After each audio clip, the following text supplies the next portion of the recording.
වෙන්න සුරංගනාවගේ නැටුමට ප්‍රවේශයක් විදියට තියෙන කවියක් ඔබට මම මතක් කරන්නම්. අපි කවුරුත් දන්නවා. මෙන්න මේ කවිය විශේෂ කවියක්. හොඳට මතක් කරන්න.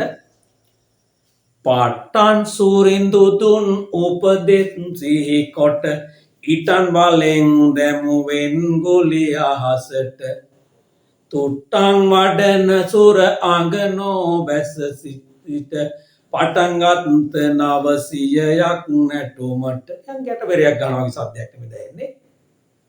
එහෙම හඬක් නෙමෙයි දැනෙන්නේ. පාට්ටන් සූරින්දු ඊටන් බලෙන් තුට්ටන් වඩන සුර පටන්ගත් එහෙම එකක් තේරෙන්නේ නැද්ද?